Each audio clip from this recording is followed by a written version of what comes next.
que é que faz com que um jogo que começou de forma totalmente caótica nas ruas se transforme numa paixão que une o planeta?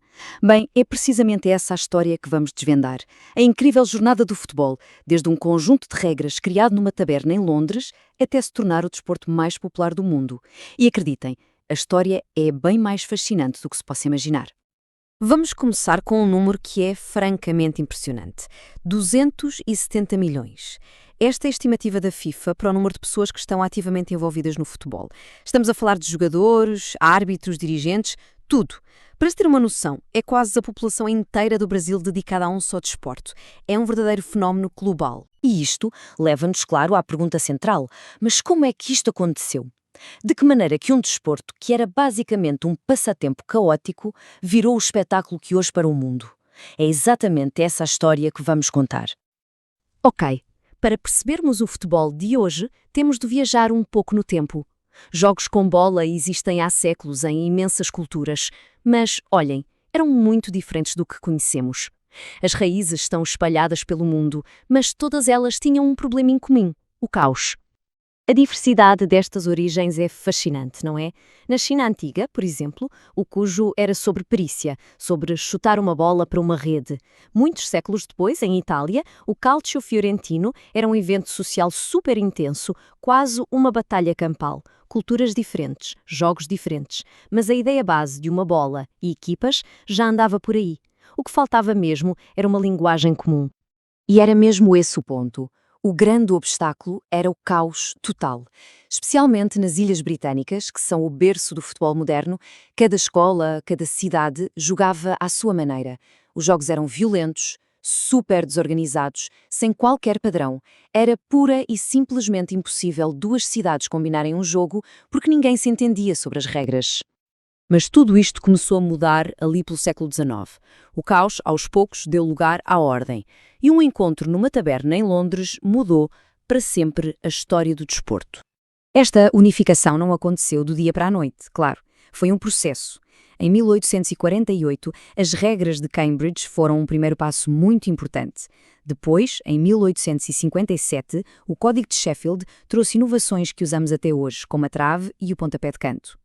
Mas o momento que mudou tudo mesmo foi em 1863. Vários clubes juntaram-se na Freemasons Tavern, em Londres, e fundaram a The Football Association, criando finalmente um livro de regras universal. E foi nesse preciso momento que nasceu a Grande Divisão. Para se separar claramente do rugby, onde se podia agarrar a bola e correr, o novo jogo foi batizado de Association Football, e a sua regra de ouro era simples, mas definia tudo. Era proibido correr com a bola nas mãos. Esta decisão, sozinha, colocou o futebol no seu próprio caminho. E agora uma curiosidade que este slide mostra na perfeição.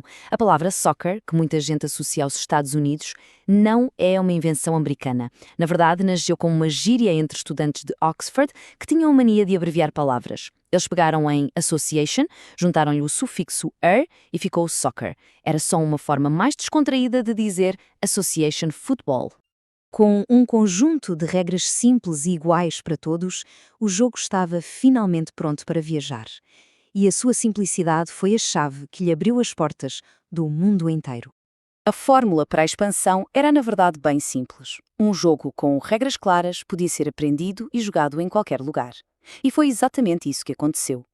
Com a influência global do Império Britânico, foram os marinheiros, os comerciantes e os trabalhadores que levaram o Association Football para todos os continentes, de porto em porto.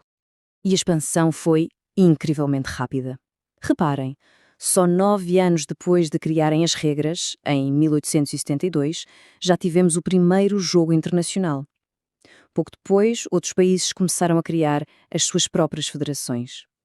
O crescimento foi tal que, em 1904, já foi preciso fundar a FIFA para organizar tudo. E o clímax desta primeira fase veio em 1930, com o primeiro campeonato do mundo, no Uruguai. O jogo já não era britânico, pertencia oficialmente ao mundo. E o quão grande se tornou? Bom, basta olhar para estes números. A final do Campeonato do Mundo da FIFA atrai quase o dobro da audiência global da cerimónia de abertura dos Jogos Olímpicos. É, sem qualquer sombra de dúvida, o maior espetáculo do planeta, um testemunho incrível do seu poder de unir as pessoas. Então, qual é o legado desta jornada toda? Aquelas regras tão simples, criadas há mais de 150 anos, deixaram uma marca que vai muito, mas muito para além do campo de jogo. O sucesso do futebol assenta em 3 pilares fundamentais. Primeiro, a acessibilidade. Não é preciso equipamento caro, basta uma bola. Segundo, a adaptabilidade. As regras podem ser ajustadas para se jogar na rua, na praia ou num estádio. E, por fim, a universalidade. O futebol tornou-se uma linguagem comum, uma paixão que ultrapassa todas as fronteiras e culturas. E essa capacidade de adaptação criou uma verdadeira família de esportos. Temos o futsal, que é rápido e técnico, o futebol de praia, super acrobático e espetacular, e o futebol paralímpico, que mostra o poder inclusivo do desporto. Todos diferentes, mas todos partilham o mesmo ADN, a essência daquele código de regras de 1863. E assim terminamos, com uma pergunta que fica no ar. Um jogo que evoluiu do caos para a ordem e conquistou o mundo em pouco mais de 150 anos.